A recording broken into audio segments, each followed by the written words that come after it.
উগ্রবাদী সংগঠন ইসকন সভাপতিকে গ্রেফতার করে আপনারা যুগোপযোগী সিদ্ধান্ত নিয়েছেন। ফরহাদ মজহারের মতো সিআইএর দালাল, ভারতের দালালদের কথায় বিচলিত হবেন না।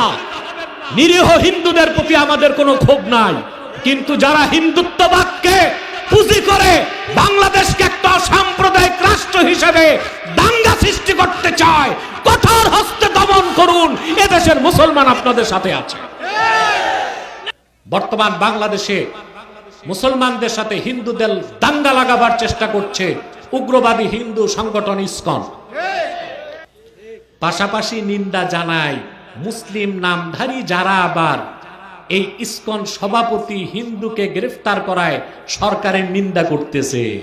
তাহলে বোঝা যায় এখনো দেশে ভারতের রয়ের দালাল আছে। এর মধ্যে সবচেয়ে বড় ভারতের দালাল হচ্ছে ফরহাদ মজহার। আমরা মুসলিমরা বলতে পারি বুকে হাত দিয়ে, একমাত্র ইসলামই হচ্ছে সাম্প্রদায়িকতার ঊর্ধ্বে। আর যত ধর্ম আছে এগুলো সাম্প্রদায়িক। এগুলো কি প্রমাণ দেয়? নাম ইহুদি ধর্ম প্রমাণ দেয় এটা একটা সম্প্রদায়ের, ওই সম্প্রদায়ের নাম কি? খ্রিস্টান ধর্ম প্রমাণ দেয় এটা একটা সম্প্রদায়ের, ওই ধর্মের নাম কি? বৌদ্ধ ধর্ম প্রমাণ দেয় এটা একটা ধর্মের মানুষের, ওই ধর্মের নাম কি? ইসলামকে বলা হয়েছে দিনুল মুসলিমিন, মুসলমানদের ধর্ম। দিনুল্লাহ, এটা আল্লাহর দিন। তাহলে বোঝা যাচ্ছে ইসলাম হচ্ছে সাম্প্রদায়িকতার ঊর্ধ্বে আর মুসলিমরা হচ্ছে অসাম্প্রদায়িক। কেন বললাম?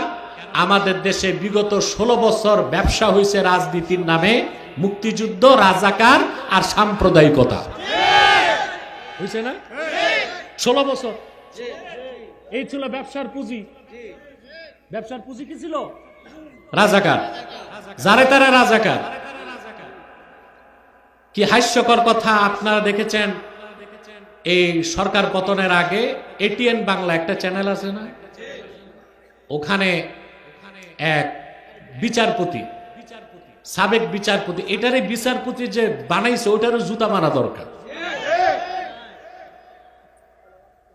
এই বিচারপতি এটা একটা কুখ্যাত জিন্দিক, কাফের, নাস্তিক। সে আমাকে বলে আমি রাজাকার, অথচ আমার জন্ম দেশ স্বাধীনের পরে। তখন ভাবলাম যে এইরকম একটা পাগল বিচারপতি থাকা অবস্থায় কতটা এক্সট্রা জুডিশিয়াল কিলিং, বিচারের নামে কত মানুষকে হত্যা করছে সে। কথা বলেন, পাগল তো শুধু পাগল না, একেবারেই বদ্ধ পাগল। আমাকে রাজাকার বলে বসে আছে,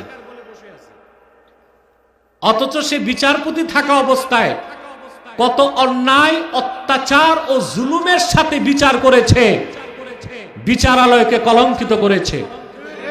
তাতে বোঝা যায় তখন যে বিচারগুলো হয়েছে সব ছিল বিচারের নামে প্রহসন, বিচারের নামে মানুষকে হত্যা করা হয়েছে। প্রতিটি এক্সট্রা জুডিশিয়াল বিচার বহির্ভূত হত্যার বিচার বাংলাদেশে করতে হবে। এবং এটা বর্তমানে যারা দায়িত্ব পেয়েছে ইন্টারিম গভর্নমেন্ট, তাদেরই দায়িত্ব, এইটা তাদের নৈতিক দায়িত্ব। এই বিচার তাদেরকে করতে হবে। বিচারের নামে যত আলেমকে অত্যাচার করা হয়েছে, বিচারের নামে বিচারালয়কে রাজনৈতিক হাতিয়ার বানিয়ে যত এক্সট্রা জুডিশিয়াল কিলিং, বিচার বহির্ভূত হত্যাকাণ্ড ঘটেছে, ওই প্রত্যেক কলঙ্কিত বিচারকদের বিচার চায় বাংলাদেশের মানুষ। এই ছিল ব্যবসা 16 বছর। রাজাকার, মৌলবাদ, জঙ্গিবাদ, যুদ্ধাপরাধী, আর ছিল সাম্প্রদায়িকতা। ঠিক না? মুসলমান সাম্প্রদায়িক? সাম্প্রদায়িক কারা? অন্য ধর্মের মানুষই সাম্প্রদায়িকতা করে। এই যে ধরা পড়ছে ইসকনের সভাপতি, ইসকন উগ্রবাদী হিন্দুদের সন্ত্রাসী সংগঠন। বাংলাদেশে কত রাজনৈতিক দলকে নিষিদ্ধ করা হয়েছে বিগতকালে। বাংলাদেশে একটা সংগঠন আছে খেলাফত চায়, হিজবুত তাহরির, তাদেরকে নিষিদ্ধ করা হয়েছে। অথচ উগ্রবাদী হিন্দুদের সংগঠন ইসকনকে এখন পর্যন্ত নিষিদ্ধ করা হয় নাই। বর্তমান বাংলাদেশে মুসলমানদের সাথে হিন্দুদের দাঙ্গা লাগাবার চেষ্টা করছে উগ্রবাদী হিন্দু সংগঠন ইসকন। আমরা বর্তমান সরকারকে সাধুবাদ জানাই, ইসকনের সভাপতি সন্ত্রাসীটাকে গ্রেফতার করায়। পাশাপাশি নিন্দা জানাই মুসলিম নামধারী যারা আবার এই ইসকন সভাপতি হিন্দুকে গ্রেফতার করায় সরকারের নিন্দা করতেছে। তাহলে বোঝা যায় এখনো দেশে ভারতের রয়ের দালাল আছে। এর মধ্যে সবচেয়ে বড় ভারতের দালাল হচ্ছে ফরহাদ মজহার। এরও আমি ধরছি। এই কুলাঙ্গারটা বলেছিল আরবের ইসলাম বাংলাদেশে চলবে না। আমি বলেছি আরবের ইসলাম ছাড়া তো ইসলামই নাই। এই কথা বলে এই কুলাঙ্গারটা কাফের হয়ে গেছে। ছাত্র সমন্বয়কদেরকে আমি বললাম, ওকে বলো আমি ডিবেটে আসব, অনলাইনে না অফলাইনে, এবং সেটা বিশ্ববিদ্যালয়ের টিএসসিতে ওরে দাঁড় করাও। রাজি হয় নাই। ও আর কি, ওর বাবা দাদা যেগুলো বুদ্ধিজীবী আমার কাছে হারছে। এই ফরহাদ মজহারের সুরতটা দেখছেন? লম্বা কুর্তা, এত মোটা পায়জামা লাগায়, ওটার ভিতর নাতিরে ঢুকানো যাবে। মাথায় কিম্ভূত কিমাকার টুপি, নাভি পর্যন্ত দাড়ি, 3 ইঞ্চি মোটা মোষ, হাসে না কান্না করে বুঝার উপায় নেই। পিছনে সরস্বতীর মূর্তি, সামনে লালনের বেহালা। সে হচ্ছে বুদ্ধিজীবী। আমাদেরকে নসিহত খয়রাত করে কিভাবে বাংলাদেশ গঠন করতে হবে। তোমার মতো মেয়াদ উত্তীর্ণ গাজাখোর বুদ্ধিজীবীর বুদ্ধি নিয়ে আলেমরা বাংলাদেশ তৈরি করবে না। কোরআন সুন্নাহর আলোকেই নতুন বাংলাদেশ পুনর্নির্মাণ করা হবে ইনশাআল্লাহ।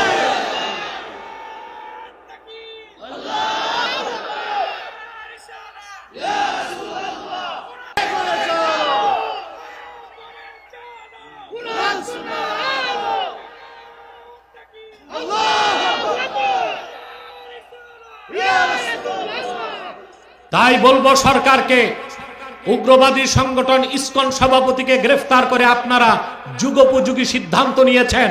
ফরহাদ মজহারের মতো সিআইএর দালাল, ভারতের দালালদের কথায় বিচলিত হবেন না। নিরীহ হিন্দুদের প্রতি আমাদের কোনো ক্ষোভ নাই, কিন্তু যারা হিন্দুত্ববাদকে পুঁজি করে বাংলাদেশকে একটা সাম্প্রদায়িক রাষ্ট্র হিসেবে দাঙ্গা সৃষ্টি করতে চায়, কঠোর হস্তে দমন করুন। এদেশের মুসলমান আপনাদের সাথে আছে।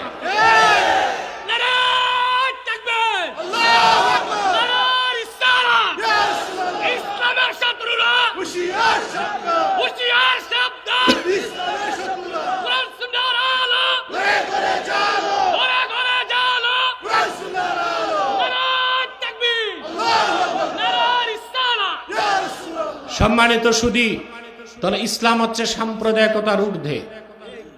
ইসলাম এসেছে শুধু মুসলিমদের জন্য না, ইসলাম এসেছে মুসলিমদের নাজাতের জন্য আর অমুসলিমদেরকে নিরাপত্তা দেওয়ার জন্য।